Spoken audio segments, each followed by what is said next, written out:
다시 한번 사부 목장연합 예배 오신 여러분들 주님의 이름으로 환영합니다. 저도 이제 그 두 주를 이제 한 주는 일본에서 또 전 한 주는 또 휴가 가서 시골 교회에서 예배를 드렸는데, 오늘 제가 삼부 설교를 했는데 앉아서 딱 예배를 드리는데 그냥 너무 좋더라고요. 그냥 이곳에서 예배를 드리는 것 자체가 그런 감격들도 있던데요. 여러분 다시금 이제 여름의 사역들과 여러 것들이 여러분에게 있었을 텐데, 다시금 이 예배의 자리에서 다시금 이제 좀 튜닝하시고 또 말씀의 자리에 나오실 수 있기를 바랍니다.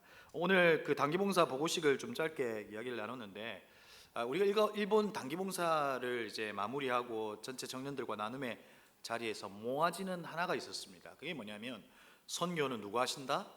하나님께서 하신다라고 하는 것이 우리 단기봉사의 결론이었습니다. 우리가 준비한 것 같았지만 누가 하셨다고요? 하나님께서 하셨고, 하나님이 기다리고 계셨고, 그리고 하나님께서 하셨다라고 하는 것을 느꼈어요. 한 예로 이런 거죠.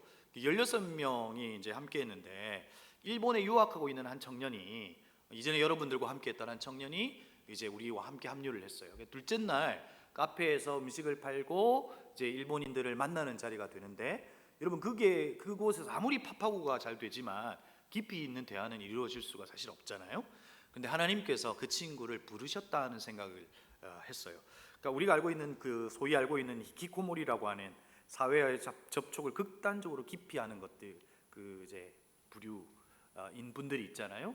그런 은둔형한 청년이 그곳을 찾았고, 그 말이 가능한 그 청년과의 대화 속에서 마음이 열려지고, 또 교회 한번 나와보겠다는 의사 표시도 하고 하는 일들이 있었어요. 그래서 이 모든 것은 하나님께서 하신다라고 하는 것을 느꼈고요.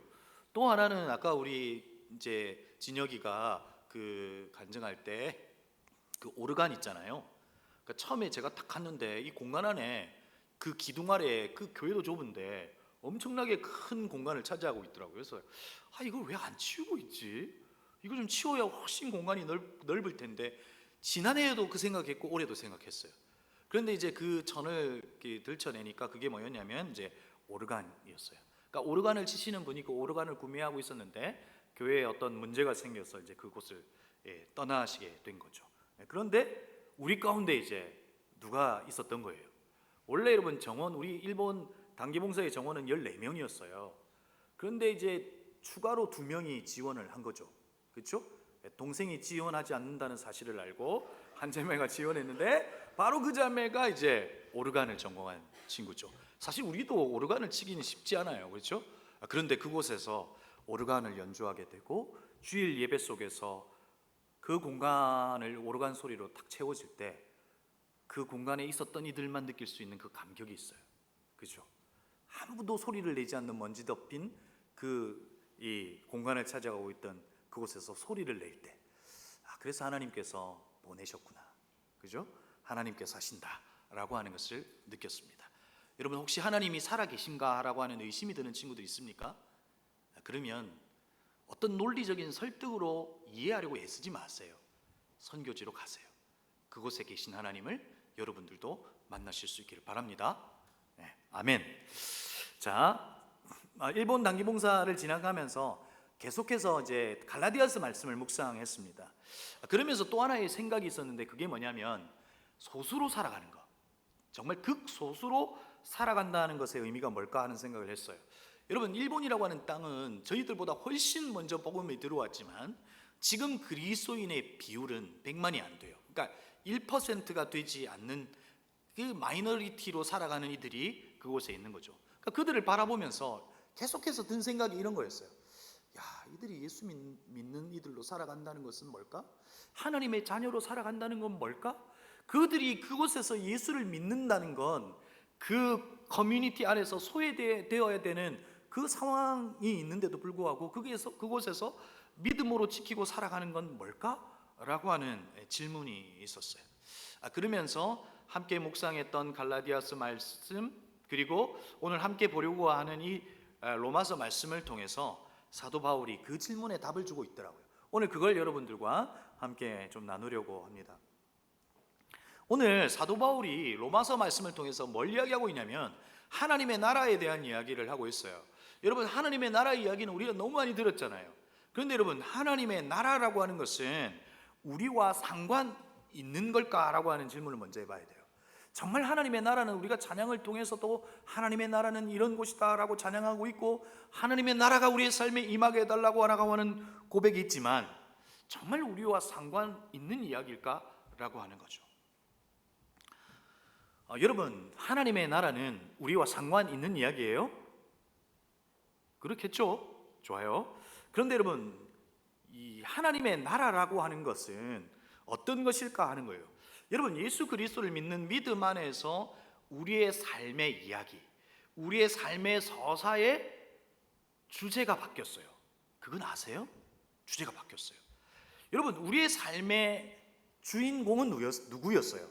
나였죠.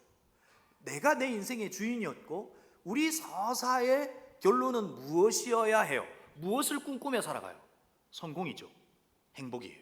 그것이 우리 인생의 서사에서 주어진 우리 삶의 목표였다는 거예요. 그런데 예수 그리스도를 만남으로 말미암아 우리 안에 바뀌어진 게 뭐예요? 내 인생의 주인, 내 인생의 주인공이 바뀌어졌어요. 누구예요? 누구예요 하면 여러분 답해 주세요. 누구예요? 예수 그리스도라고 답해 주세요.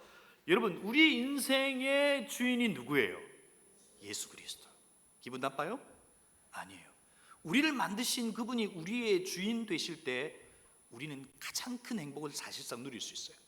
그리스도께서 우리의 인생의 주인공 되시고 그리고 그리스도와 함께 살아가는 우리의 삶의 주제는 하나님의 나라가 된 거예요. 우리의 삶의 이 서사의 주제가 완전히 바뀌어져 버린 거죠. 여러분, 제가 가장 자주 인용하는 존 오트버그의 내가 구원을 받았는지 어떻게 알 수 있는가, 그 얇은 책자에 복음이라고 하는 부분을 이렇게 설명해 놓고 있잖아요. 복음이란 하나님의 나라가 지금 여기 가능하다는 삶의 선포다라고 이야기하고 있어요. 하나님의 나라는 죽어가는 나라라고 많은 사람들이 알고 있죠. 물론 장소적 개념 안에서의 하나님의 나라는 우리가 죽어서 그 하나님의 나라를 누리고 경험할 거예요. 그러나 그 하나님 나라 안에서 누리고 있는 그 삶이 지금도 우리의 삶에 여전히 가능하고 그리고 죽어가는 그곳에서가 아니라 지금 여기에서도 가능하다는 삶의 선포가 뭐예요? 복음이에요. 그것이 하나님의 나라를 살아가는 삶이다, 이렇게 말할 수 있다는 거예요. 그러니까 우리의 삶의 주제도 우리의 삶의 방식도 바뀌어버린 거예요.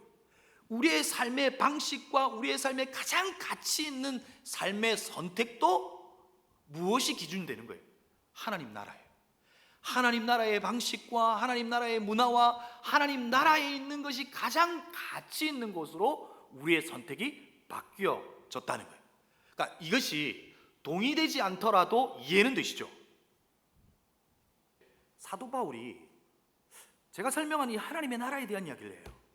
그런데 하나님의 나라에 대한 이야기를 할 때 사도 바울의 어떤 뉘앙스나 태도나 이런 건 아주 비장하고 아주 거창하고 대단한 것을 이야기할 거라고 상상해요. 예를 들면 이런 거죠. 여러분들이요, 여러분의 삶의 주제가 바뀌었고 여러분의 인생의 주인이 바뀌었으니 이제 순교자적 삶을 사세요. 여러분의 신앙은 이제 종말론적 신앙이 되어 오늘이 마지막인 줄 알고 사세요. 이렇게 도전할 것 같지만 하나님의 나라에 대한 이야기를 하면서 먹고 마시는 이야기를 해요. 17절에 이렇게 이야기하죠. 하나님의 나라는 먹는 일과 마시는 일이 아니다라고 이야기하고 성령 안에서 누리는 의와 평화와 기쁨이다라고 이야기해요. 그러니까 지금 사도 바울이 하나님의 나라의 이야기를 하면서 뭔 이야기를 하고 있는 거예요? 하나님의 나라는 먹는 일과 마시는 일이 아니다라고 하는 이야기를 하고 있는 거죠. 왜 이야기를 했을까요? 로마서 14장에서 이 내용은 당시 그리스도인들 가운데 유대인 그리스도인이 있었어요. 그러니까 쉽게 말하면 이런 거죠. 우리도 이제 그리스도인이잖아요. 이 땅 가운데 살아가는. 그러니까 유교 그리스도인 이렇게 보면 되겠죠. 그러니까 그런 거예요. 그러니까 당시의 그 전통, 유대의 전통을 따르면서 그리스도인이 된 이들이 있는 거죠.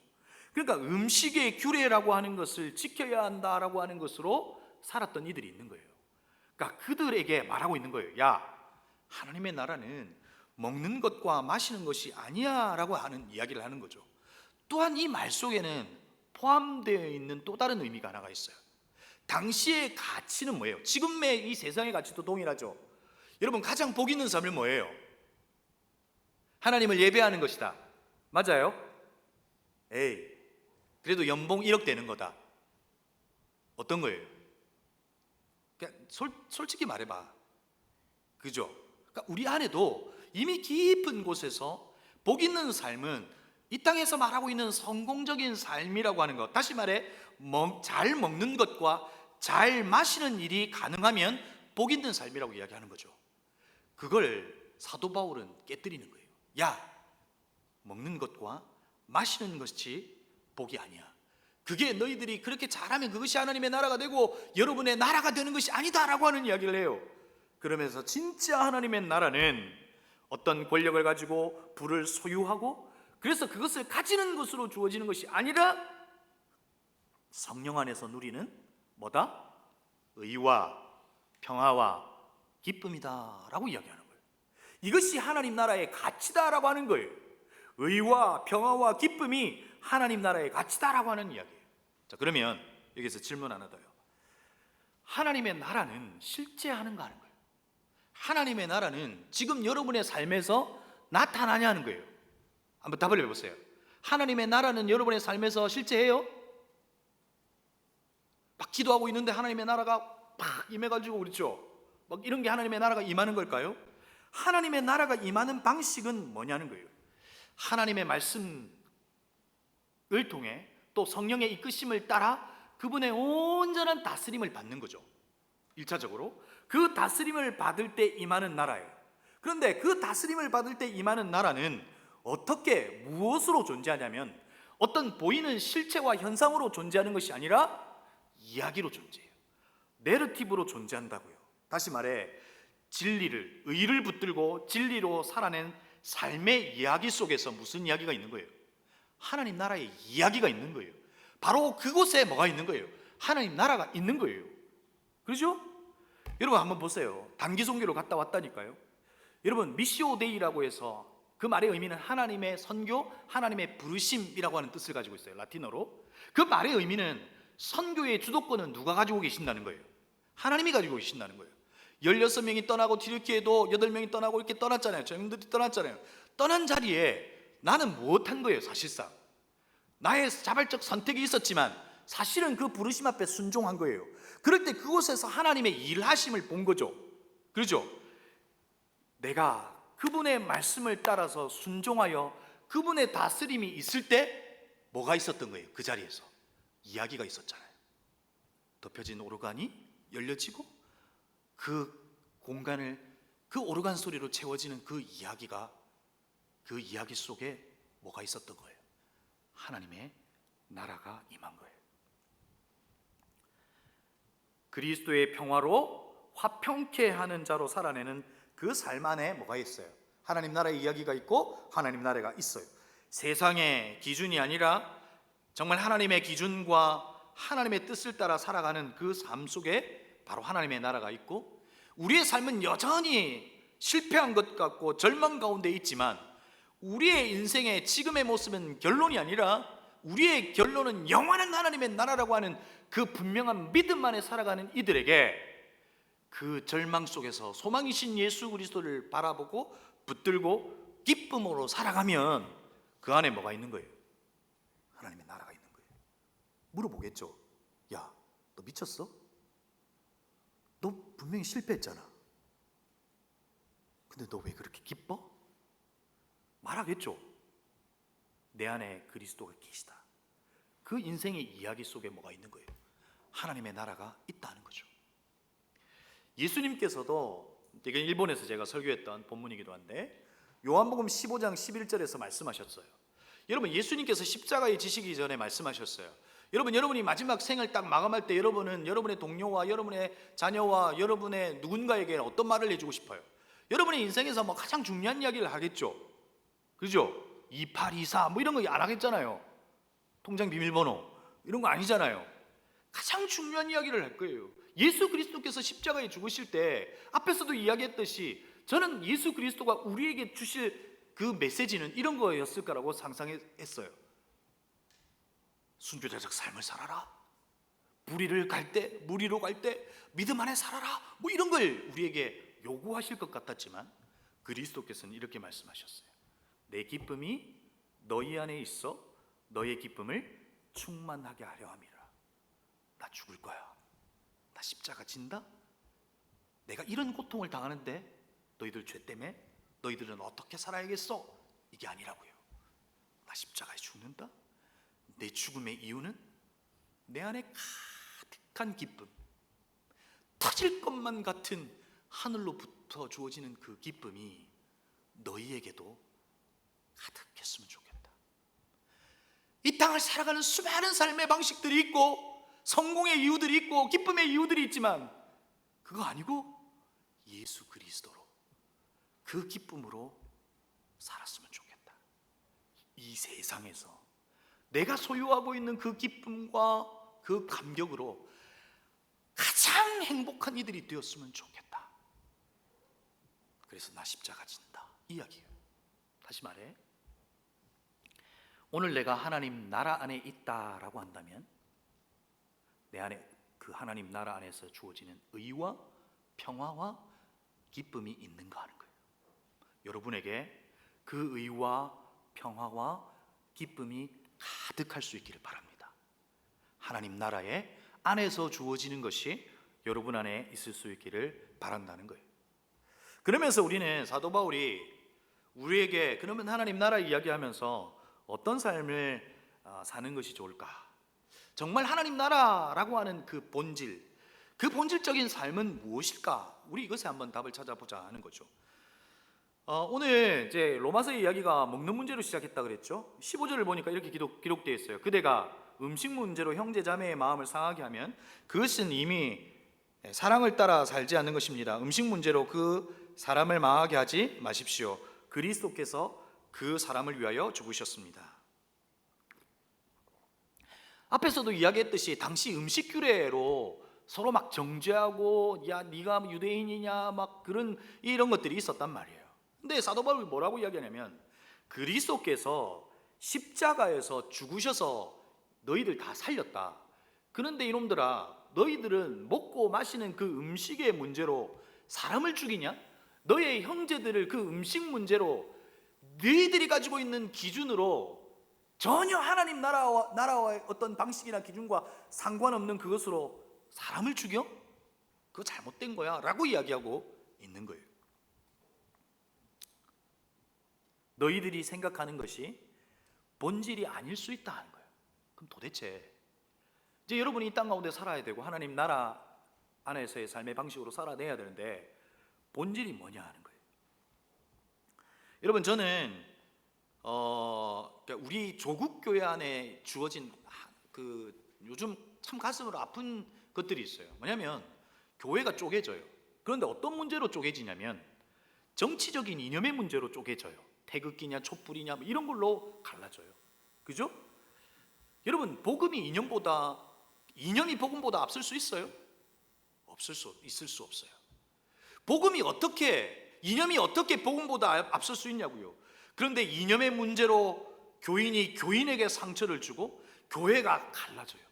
성도는 몸인 교회에 찢어지는 고통 가운데 있지만 내 생각이 옳아라고 정죄해요. 우리 안에도 이 일이 있다고요. 2000년이 지난 우리 안에도 있을 수 있다고요. 자기는 그것이 본질이라고 이야기해요. 근데 사도 바울은 그게 아니래요. 그게 본질이 아니라고 이야기하고 있는 거예요. 그것이 죽고 사는 문제가 아니라고 이야기하고 있는 거예요. 저는 이 시대를 살아가는 청년들에게도 이야기해주고 싶은 것이 있어요. 도대체 여러분에게 기준이 된 것, 여러분이 본질이라고 생각하는 게 무엇이냐는 거예요. 그리고 진짜 본질이 뭐냐는 거예요. 오늘 우리는 그것을 바라보고 붙들어야 한다는 거예요. 제가 앞에서도 이야기했듯이 그 단기봉사 기간에 우리 청년들이 갈라디아서 말씀을 좀 묵상했어요. 근데 이제 뭐 1장, 2장, 3장, 4장, 5장은 쉽게 넘어갔는데 6장을 묵상하는데 6장 1절과 2절에서 제가 좀 갈등이 생겼어요. 늘 갈라디아서는 제가 가장 두 번째로 좋아하는 말씀이 성경이긴 한데 여러 번 보고 책도 여러 번 봤는데 그 6장 1절과 2절의 말씀에서 딱 마음이 걸렸어요. 개역 개정으로 읽었는데 이렇게 되어 있죠. 형제들아, 사람이 만일 무슨 범죄한 일이 드러나거든 신령한 너희는 온유한 심령으로 그러한 자를 바로잡고 너 자신을 살펴보아 너도 시험을 받을까 두려워하라. 너희가 짐을 서로 지라. 그리하여 그리스도의 법을 성취하라라고 되어 있어요. 여러분, 왜 이 말씀이 갈등이 되었냐면 범죄한 일이 벌어지면 어떤 일이 벌어져요? 어떤 일을 해야 해요? 그러니까 여러분, 청년들 가운데 어떤 범죄한 일이 여러분 우리 안에 일어나서 공동체를 깨뜨리고 하는 일들이 벌어지면 전 뭐 해야 돼요? 옳고 그름을 따져야 되죠. 그러면서 저는 오히려 어떤 범죄한 행위 때문에 고통하고 있는 이들이 있다면 그 죄인과 함께 하지 마라고 이야기해야 될지도 몰라요. 물론 그런 경우도 있을 거예요. 근데 사도 바울이 뭐라고 이야기하고 있냐면 범죄한 일이 벌어지면 바로 잡고 살펴보고 너도 그 시험에 빠지지 않게 하고, 여기까지는 괜찮아요. 그런데 서로 짐을 지라라고 이야기하는 거예요. 지가 죄를 지었는데 내가 왜 그 짐을 져야 돼요? 이런 마음이 생각이 들더라고요. 그러면서 계속해서 이 말씀을 묵상하는 가운데 우리 이제 이 갈라디아서를 해석한 박영선 목사님의 그 해석을 제가 보면서 무릎을 탁 쳤어요. 여기에서 갈라디아서 6장을 통해서 정말 이야기해주고 싶은 사도 바울의 이 기독교의 본질이 여기에 있다는 것을 알게 된 거죠. 기독교의 본질은 옳고 그름을 따져 묻는 것이 아니라는 거예요. 옳고 그름을 따지는 것이 기독교의 본질이 아니라는 거예요. 동성애 죄예요, 죄 아니에요? 그런 것을 그냥 따지고 끝나는 것이 우리 기독교의 본질이 아니라는 거예요. 그것을 본질로 살아가는 이들을 안타까워하는 사도 바울의 모습이 있고, 오늘 우리에게 본질이 뭔지를 이야기해 주는 거예요. 진짜 본질은 옳고 그름을 따져 물어야 하지만 그것만이 본질이 아니라 진짜 본질은 회복이라는 거예요. 범죄하고 고통하고 아파하는 이들을 바라보면서 그들을 기다려주는 것, 그들의 회복을 기다려주는 것, 이것이 기독교의 본질이라는 거예요. 그리스도인에게서 가장 중요한 능력은 옳고 그름을 판단해 주는 것이 아니라 고통하는 이의 그 아픔에 짐을 짊어지는 능력이, 그것이 우리가 갖춰야 될 그리스도인의 능력이고 본질이라고 이야기하고 있는 거예요. 좀 더 성경을 좀 살펴볼까요? 그 온유한 심령으로 그러한 자를 바로잡고라고 하는 이 부분이 있어요. 저는 이제 이 바로잡고라고 하는 이 단어에 조금 의미가 뭘까 한번 찾아보고 싶었어요. 그러니까 원문으로 보면 카타르티조라고 하는 그 원어를 사용하고 있어요. 그러니까 이 단어의 의미는 뭐냐면 탈구된 뼈를 제자리로 돌려놓는다라고 하는 의미를 가지고 있어요. 여러분, 이게 뼈가 탈구돼 본 경험 있으셔요? 우리 청년들 중에 뭐 기어 오르다가 탈구된 분들이 있더라고요. 예, 클라이밍 하다가 이제 된 거 있는데, 어릴 적 제 딸아이도 팔이 막 아프대요. 왜 아픈지 몰랐어요. 그래서 응급실에 갔는데 막 만지지도 못하게 하더라고요. 그랬더니 이제 그 응급실에 정형외과 이제 의사가 마침이 있어서 팔을 이렇게 만지더니 그냥 뚝 하고 맞춰버리더라고요. 그러니까 이 팔이 탈구된 거예요. 그런데 그 딱 맞출 때 잠깐의 고통이 있지만 원래의 자리로 돌아갈 때 돌아가는 것, 바로 이게 뭐냐면 카타르티조라고 하는 의미를 가지고 있는 거예요. 자, 그런데 한번 보세요. 제가 그 딸아이를 보면서 그냥 괜찮아, 좋아질 거야 라고 했다면 옳은 걸까요? 우리에게 벌어지는 수많은 문제들이 있을 수 있다고요. 공동체 안에서 갈등이 있을 수 있고 문제도 있을 수 있다고요. 그런데 그 문제 앞에서 어떤 갈등이 싫어서 그 문제를 그냥 버려두는 것은 오늘 성경에서 말하고 있는 카타르티소가 아니라는 거예요. 문제와 직면하는 거예요. 문제를 직시하여서 그 문제의 옳고 그름을 분명히 따져 원래의 상태로 돌리는 것이 먼저라는 거예요. 무슨 말인지 알겠어요? 그러니까 기독교의 본질은 옳고 그름을 따지는 것은 아니지만, 그것으로 끝나는 것은 아니지만, 우선해야 할 것은 옳고 그름을 따져 원래의 상태로 돌려놓는 것이 필요하다는 거예요. 근데 그곳 가운데는 고통이 있어요. 탈구된 어깨를 팔을 끼워 맞출 때 그 고통도 있다고요. 그러나 그 고통이 두려워 원래 상태로 돌리지 않는 것은 정말 무지한 거죠. 여러분, 오늘 우리에게 있어서의 기독교의 본질이라고 하는 것, 바로 이것은 옳고 그름의 문제를 분명히 따져 원래의 상태로 돌려놓고, 그리고 그 한 사람을 위해서 기다려주고, 그리고 그의 아픔에 그 무거운 짐을 함께 나누어 지는 것으로 함께 나누어지는 것으로 그들의 회복과 이런 것들을 기다려주는 것, 이것이 오늘 바울이 우리에게 알려주는 본질이라고 하는 것이죠. 이런 회복을 위해서 사도 바울이 우리에게 뭐라고 이야기했죠? 너희가 짐을 서로 지라라고 이야기하고 있는 거죠. 여러분에게 한번 직구전 질문 하나 해볼까요? 여러분은 짐이에요? 짐을 져주는 사람이에요?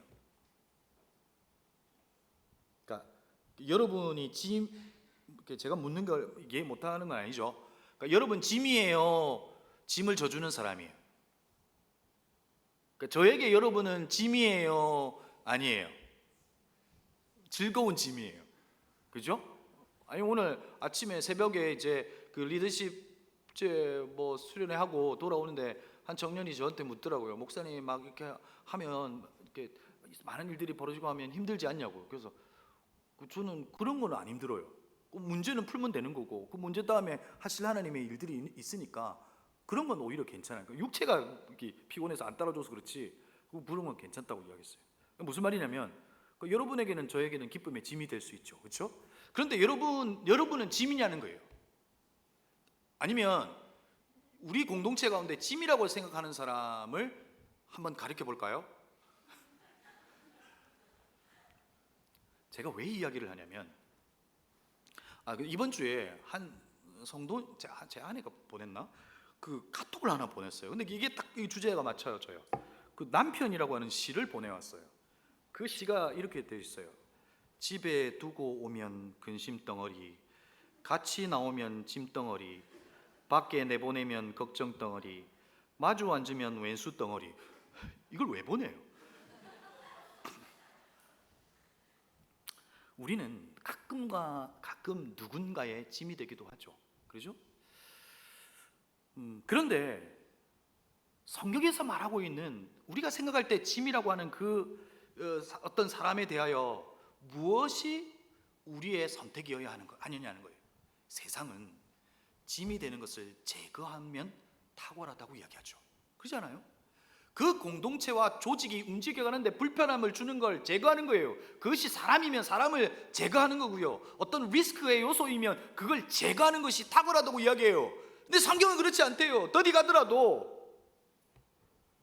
짐이더라도 오히려 그 짐을 나누어 줘 주는 것이 그것이 그리스도인에게 중요한 것이고 그것이 그리스도인의 능력이다 이렇게 말하고 있는 거예요. 너 짐이야 아웃 이게 아니라 그 짐이 되는 이들의 짐을 함께 나눠지는 것, 이것이 본질이다 이렇게 이야기하고 있는 거죠. 사랑하는 청년 여러분, 우리는 철저하게 나를 바라보죠. 내 기준과 내가 가지고 있는 생각으로 판단해요. 그러지 않아요? 우리는 자기의 기준과 자기가 가지고 있는 철저한 자기 중심성에서 타인을 바라보죠. 그래서 그것을 판단해요. 근데 그건 하수라는 거예요.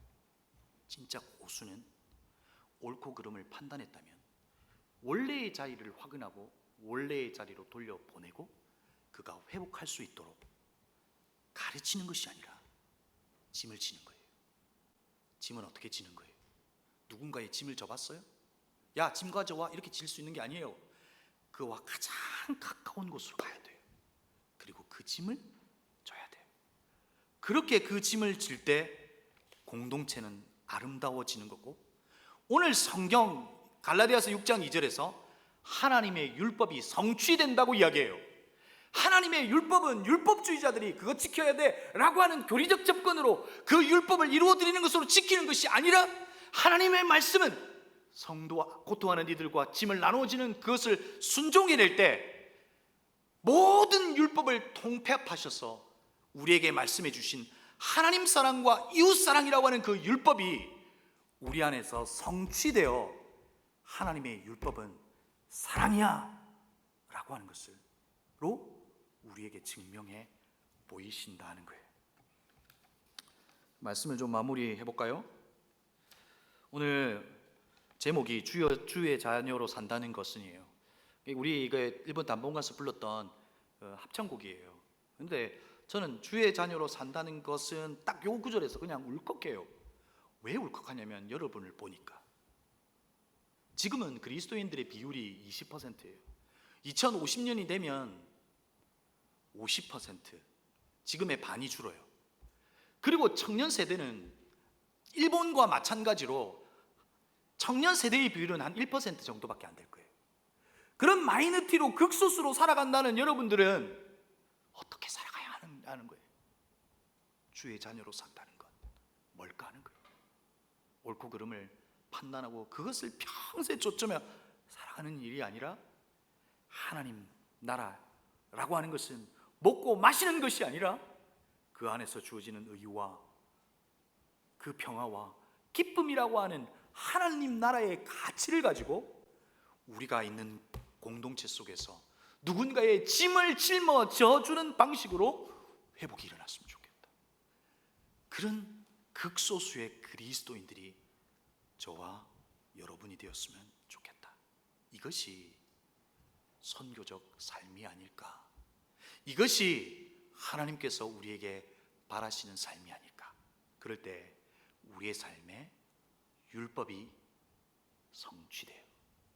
율법이 사랑이다라고 하는 것으로 우리에게 증명되어 줄 거예요. 하나님의 나라의 이야기가 우리 가운데 있을 거예요.